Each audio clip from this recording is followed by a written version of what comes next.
គិតច្បាស់ហើយឬនៅបើរឿងនេះលេចទៅក្រៅគេឈ្មោះមិនល្អទេគិតច្បាស់ហើយគេឈ្មោះមិនអាចយកមកបំពេញពូបានទេហើយក៏មិនអាចយកមកការពារខ្លួនបានដែរខ្ញុំដឹងតែថាបើគាត់រស់មិនបានខ្ញុំក៏គ្មានថ្ងៃរស់ដោយសុខចិត្តដែរក៏បានពួកឯងទាំងពីរសុទ្ធតែមានវាសនាកំសត់បើស្រឡាញ់ព្រមព្រៀងគ្នាហើយរស់នៅជាប្តីប្រពន្ធយ៉ាងហោចណាស់ក៏ប្រសើរជាងអត់ឃ្លានស្លាប់រឿងនេះទាំងសំហេតុផលទាំងសំគួរដែរខ្ញុំនឹងទៅប្រាប់ពួកស្រីដែលចូលចិត្តនិយាយដើមក្នុងភូមិបើហ៊ានយករឿងនេះទៅនិយាយចាក់រុកខ្ញុំស៊ូតាសានឹងមិនអត់អន់ឲ្យជាដាច់ខាតចាប់ពីថ្ងៃនេះទៅអូនមិនមែនជាបងថ្លៃរបស់បងទៀតទេអញ្ចឹងជាអ្វីវិញ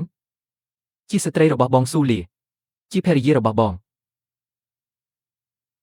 ផឹកស្រាមួយពេងនេះទៅពីថ្ងៃនេះទៅបើមានសុខបងនឹងនៅជាមួយអូនបើមានទុកទូមេឃលំក៏បងទ្រាំជំនួសអូន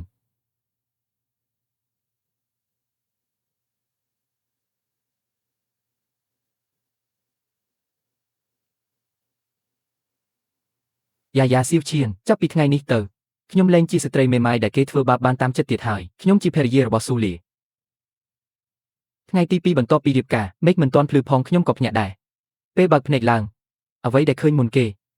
គឺសួនស្វាងស្វេដែលកំពុងដេកលក់យ៉ាងស្ងប់ស្ងាត់ក្បែរខ្ញុំដើរចេញទៅទីធ្លាខ្យល់ត្រជាក់ពេលព្រឹកធ្វើឲ្យខ្ញុំស្វាងភ្លាមខ្ញុំដកដង្ហើមជ្រៅមួយហើយចាប់ផ្ដើមមើលជុំវិញកន្លែងដែលហៅថាបុផ្ទះនេះភ្ញាក់លឿនម្លេះថ្ងៃក្រោយគេងឲ្យបានច្រើនបន្តិចការងារក្នុងផ្ទះបងធ្វើខ្លួនឯងបានអីចឹងមិនកើតខ្ញុំជាប្រពន្ធរបស់បងមើលថែបងជារឿងដែលខ្ញុំគួរធ្វើ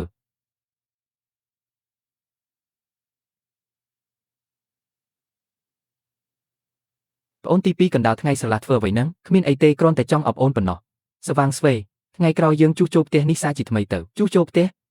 ឥឡូវក៏ល្អដែរតាជួសជុលផ្ទះត្រូវចំណាយប្រាក់ច្រើនណាស់រឿងប្រាក់បងជាអ្នករកផ្ទះនេះចាស់ពេកមិនមានសុវត្ថិភាពទេបងចង់បដូរជញ្ជាំងដីទៅជាជញ្ជាំងថ្មរបងជុំវិញក៏ត្រូវលើកឲ្យខ្ពស់និងក្រាស់ជាងមុនដំបូលស្បូវក៏ត្រូវបដូរដែរល្អបំផុតគឺប្រក់ក្បឿងហើយបងចង់ជីកបន្ទប់ក្រោមដីមួយក្នុងទីធ្លាសម្រាប់ទុកស្បៀងនិងសាច់ក្រៀមខ្ញុំស្ដាប់ហើយស្រឡាំងកាំងតាមដែលខ្ញុំមើលនេះមិនមែនគ្រាន់តែជួសជុលផ្ទះទេវាស្ទើរតែសង់ផ្ទះថ្មីមួយទាំងស្រុងហើយជាផ្ទះថ្មដូចផ្ទះអ្នកមាននៅក្នុងក្រុងប្អូនទី2ការងារប៉ុណ្ណឹងត្រូវចំណាយទាំងកម្លាំងទាំងប្រាក់ប៉ុន្មានទៅកម្លាំងបងមានអាចជួអ្នកភូមិមកជួយបានចំណែកប្រាក់ភ្នំមានឲ្យរកច្រើនណាស់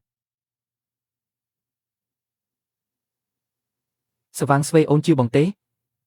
ជឿស៊ូលីចែកការងារយ៉ាងច្បាស់លាស់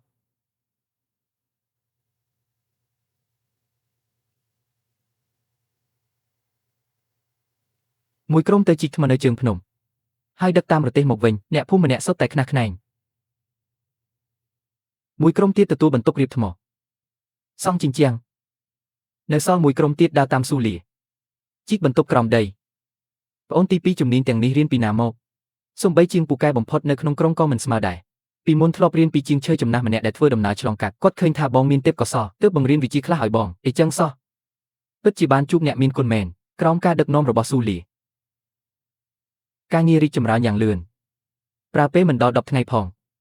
របងថ្មីមួយក៏សង់រួចជាស្រេចខ្ទមស្បូវចាស់ទ្រុឌទ្រោមក៏ត្រូវជំនួសដោយផ្ទះថ្មដ៏រឹងមាំ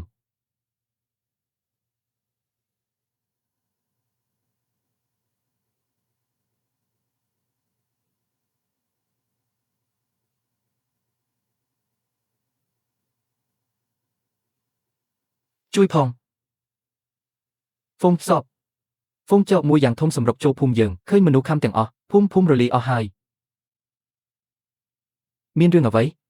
និយាយសិនភូមិវាងក៏នៅមិនឆ្ងាយពីយើងដែរអោព្រះហេតុអ្វីហ្វុំចោកចុះពីភ្នំមកវាប្រហារភូមិមេភូមិសុំស្ងប់ស្ងាត់ភ័យអី